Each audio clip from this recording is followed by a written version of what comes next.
Well,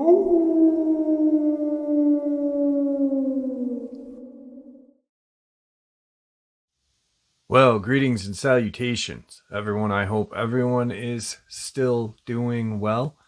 I have tonight's night-ending bonus to share with you, and it is good. Before we get into it, a couple links. As many of you know, I rely on Patreon, PayPal, channel membership, and the merch to help the channel to continue to grow and go. Links to Patreon, PayPal, and channel membership is in the description below. Merch displayed directly under the video. Also, Dogman Frightening Encounters, Volume 1 through 3, the audiobook versions. They were written and researched by Tom Lyons, narrated and produced by me, Jeff Nadolny. Those audiobooks are available on Audible, Amazon, and iTunes, links to which are also in the description as well. And finally, last but definitely not least, if you'd really like to help support the channel to continue to grow and go, simply subscribe. It doesn't cost you a cent. Click the like button, takes half a second. If you don't want to miss out on any of the informative uploads I put out daily, click that bell icon, and folks, please share this video and leave a comment. Why? Well, because these things really do help the channel to continue to grow and go, and yes, they do matter. Now, everyone, I have taken far too much of your time. Let's jump into tonight's night-ending bonus, shall we? You like your little car, buddy?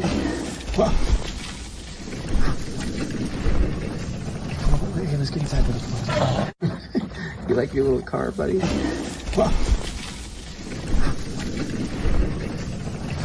Let's get inside with the You like your little car, buddy?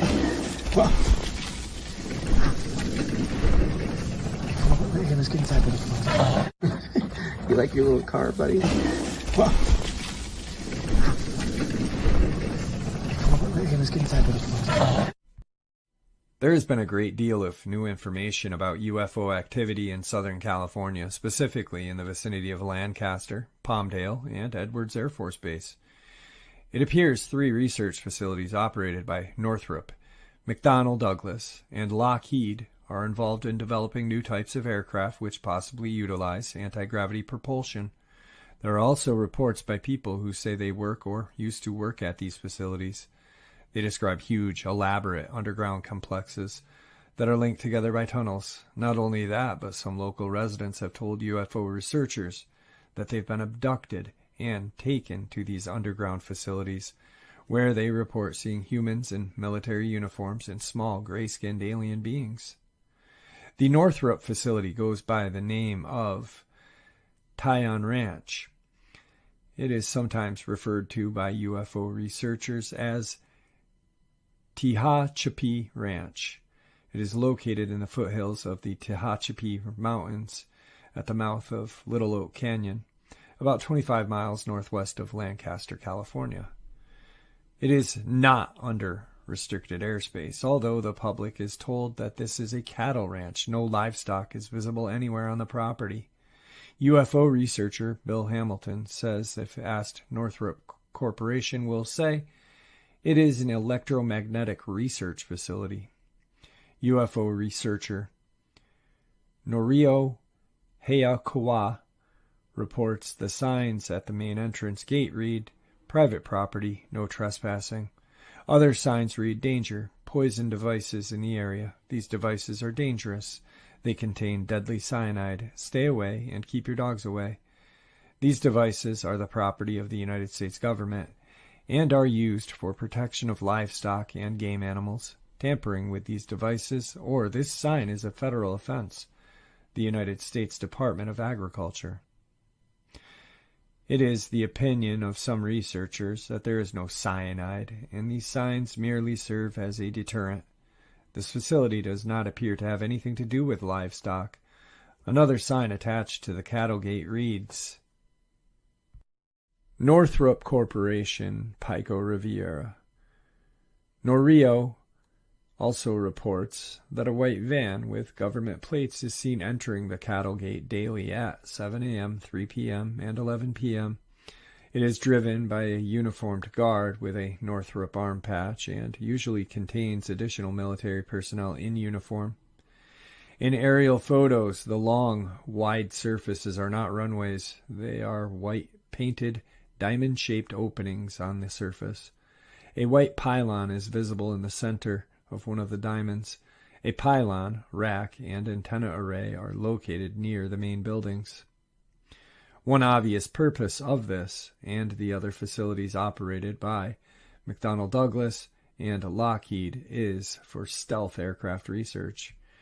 Various objects or aircraft shapes can be placed on pylons, and radar or other types of energy can be projected at the aircraft shapes so that the reflected energy can be measured or other types of experiments can be made. There may be other purposes for this arrangement. The Northrop facility is rumored to have at least 42 underground levels and is said to connect to other underground facilities by an extensive network of subterranean tunnels. Many strange aircraft have been seen flying over and around the area, including glowing discs, triangular shape, large boomerang shapes, elongated shapes with lighted windows, and small glowing spheres. There is one report from a woman who lives about 10 miles east of the Northrop facility. She says that she saw a very large glowing disc hovering over one of the buildings at the northwest end. The disc was described as being as wide as a group of buildings, which would make it several hundred feet in diameter.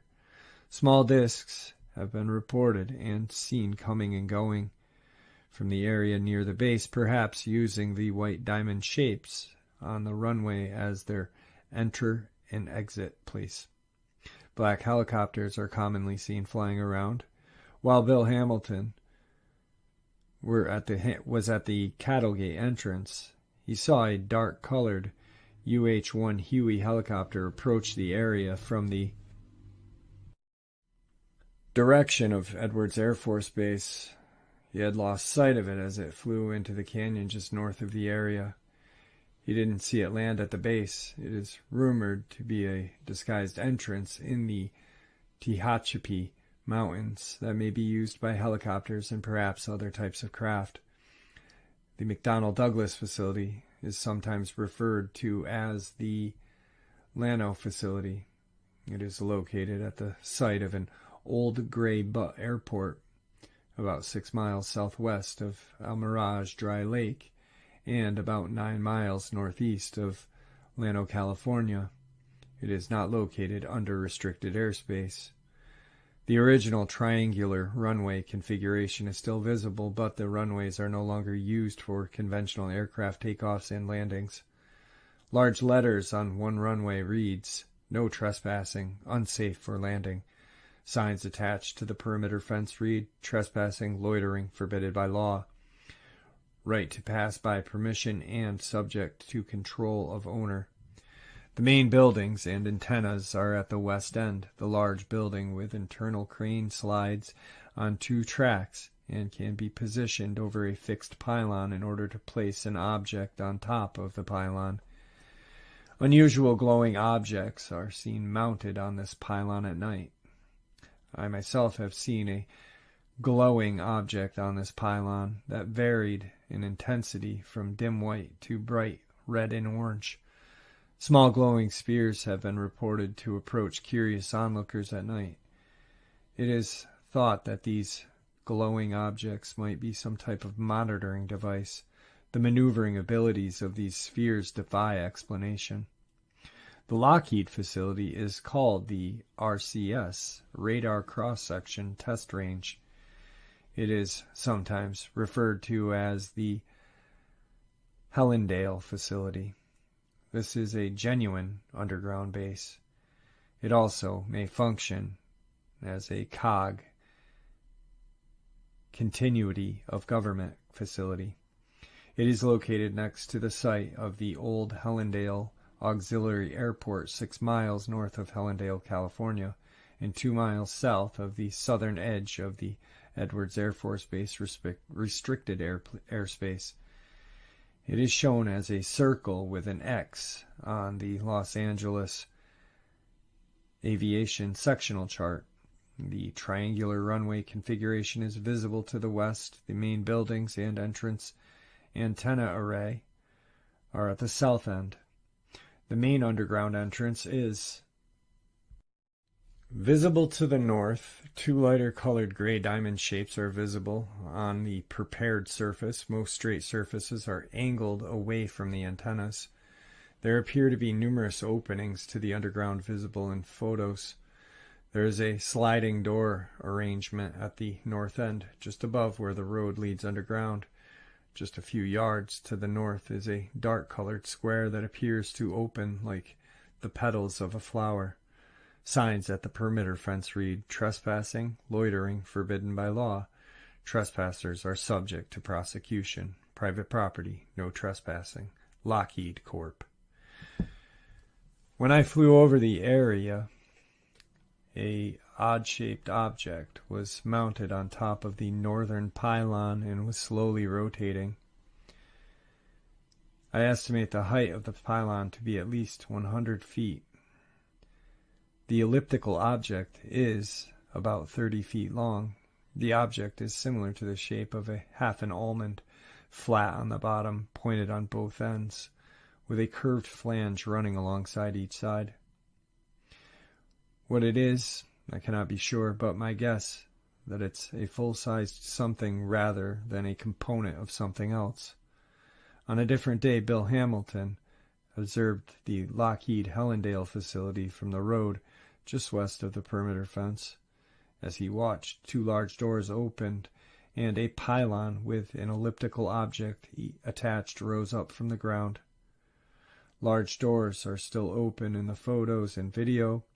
This object could be the same as the one seen from the air, but since it's only seen from one side, it's not known for certain if it was an actual disc shape, but it is possible. In August, while in Los Angeles area, met with Gary Schultz and Norio. They reported that on a recent visit to the same area, they saw a definite disc-shaped object on the pylon. So what does this mean? It means that for the first time we have verifiable evidence of high technologically aircraft being designed and built by the United States aerospace corporations at secret underground installations. These aircraft do not depend on aerodynamic lift of wings, propellers, and jet thrust, etc. Does this mean that all UFOs/flying saucers are really American high-tech aircraft that have been kept secret all these years? Are aliens from other planets just a convenient cover story? Not on your life. Unexplained aircraft have been seen for thousands of years. Are these crafts made by us, them, or some combination? Who knows? Perhaps it's true that we have discovered how to build aircraft similar to alien flying saucers. But did we have help from someone else? What if anything did we trade for help? Who oversees these deep black programs? How much do they cost? And most importantly, what is the purpose? We do not yet have the answers. At any rate, the test programs are becoming bolder and more intense. So the government uses these highly trained, highly paid technology corporations to create our weapons of war, maybe? I don't know. Who knows what they're there for? Who knows even if they're ours? They may be alien. Interestingly enough, though, I stumbled across a interview with a president's great-granddaughter, I believe, talking about how her great-grandfather met alien life form. When Laura Eisenhower was asked about her great-grandfather and his supposed meeting with extraterrestrial beings, she had this to say. This is that interview, exactly word for word. Well, I mean, we have to understand that the Second World War wasn't really won. We were dealing with things like Project Paperclip. We were dealing with, Admiral Richard B. Byrd in 1947 going to Nazi bases in Antarctica and being defeated. So, all these things were going on underneath. It's like this whole other reality is going on that we don't hear about. All of a sudden, my great-grandfather, Dwight D. Eisenhower, voted into presidency, and, this facade of winning the war, begins to take us further and further away from, the extraterrestrial concept and what that really means, and what is it really about? What is the interaction? So I would say that he was instrumental in warning us about the military-industrial complex and his integrity, and I think the imprint that he left has allowed us to look back and open that door up and ask these questions that weren't asked back then. But my intuitive hit is that, and this is what I've gained from the work of Corey Goad and other whistleblowers that have been connected to the secret space program, is that the Nordics, extraterrestrial race, were connected to the Germans, and it was not this whole, he made a deal with the wrong guys. It's like there needed to be so much discernment and clarity about the larger picture that how can you possibly do that in those times? This is what we are trying to sort out now, is these timelines and the deeper history connected to secret societies, connected these deeper ET agendas that have been around for thousands of years. So, when it presents itself to a world government or to these power structures, there's been pieces put into place specifically on purpose in order to create this outer facade, which we read in our history books that have nothing to do with true history of what is really going on. And so by the time this other meeting happened, they considered it more of a surrender because they couldn't really do much.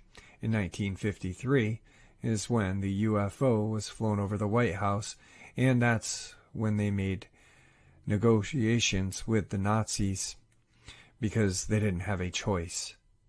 In February of 2010, Laura also posted a long document on the web describing her own contacts with beings from the other world.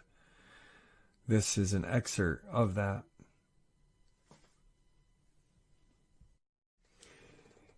It seemed clear to me that there were both false abductions, more holographic, and communicated to the person through chips. And then there were the real ones, the ones I believe my great-grandfather, President Eisenhower, confronted, which has been a well-known cover-up. Apparently, at this meeting, Eisenhower was forced into an agreement with one race of extraterrestrials involving the exchange of their technology for the ability to abduct some of us, examine us, and return us safely with no recollection of these events. So, where did the Eisenhower rumors stem from? In December 11th of 1984, a television producer named Jamie Chandra received an envelope that had no return address, with 2 more envelopes inside and a 35mm roll of film. The first paper within the envelope was a cover sheet labeled Top Secret, Majestic Eyes Only, and titled Briefing Document Operation Majestic 12 prepared for President-elect Dwight Eisenhower. It was dated November 18, 1952. Admiral Roscoe Hillenkoetter was listed as a briefing officer along with President Truman, who established a group under executive order. Other names on the document included General Nathan Twining, who stated in a declassified intelligence document that the phenomenon is something real and not visionaries or fictitious. The report operating characteristics such as extreme rates of climb maneuverability, particular in role, and motion, which must be considered evasive when sighted or contacted by friendly aircraft and radar, lend belief to a possibility that some of the objects are controlled either manually, automatically, or remotely. The Majestic 12 documents go on to describe the known details of the extraterrestrial presence. Although they cannot be confirmed as completely authentic, they are no doubt intriguing. William Cooper, who was a close friend of Jamie Chandra, as well as a Navy officer who himself had experiences with the UFO phenomenon, wrote a paper titled The Secret Government, the Origin, Purpose, and Identity of Majestic 12, where he made several revelations. He claimed that there were at least 16 downed alien aircraft, 65 bodies, and one live alien retrieved between 47 and 52, and at least 10 more UFO crashes, retrievals during Eisenhower's year. He also claimed that these top-secret bases were dominated by the CIA and the Air Force, but then went into greater secrecy in 52 with the establishment of the NSA, which didn't become known to the general public until 30 years after its creation.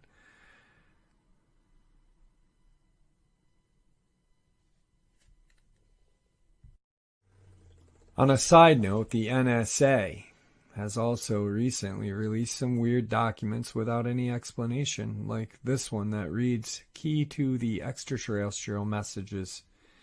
These documents reveal, at the very least, that these agencies are actively interested in this phenomenon and devoting significant resources to its study. Another source shared details of Eisenhower's meeting with the extraterrestrial is Dr. Michael Salla, a former American university professor who now writes extensively in the UFO field. He has also noted that he wrote to Ike's son, John S.D. Eisenhower, and asked if there was actually an alien encounter with his dad. The response, as Salla reported, was no. According to a Pentagon consultant and UFO researcher, Timothy Good, Eisenhower had meetings with extraterrestrial beings on more than one occasion. Another source, a deathbed testimony given to one of the world's most notable UFO researchers, Richard Dolan.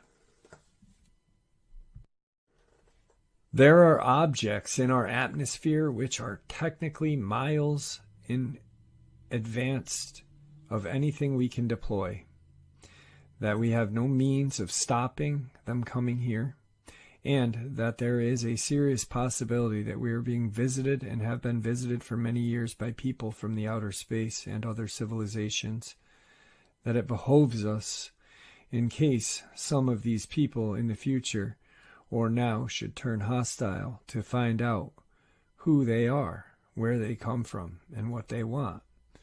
This should be the subject of rigorous scientific investigation, and not just a subject of rubbish by the tabloids. That statement was from Lord Admiral Hill Norton, former Chief of Defense Staff, 5-star Admiral of the Royal Navy, Chairman of the NATO Military Committee. What's that? Right up there. What? What is that thing? Whoa, what the heck? Dude, I don't... What?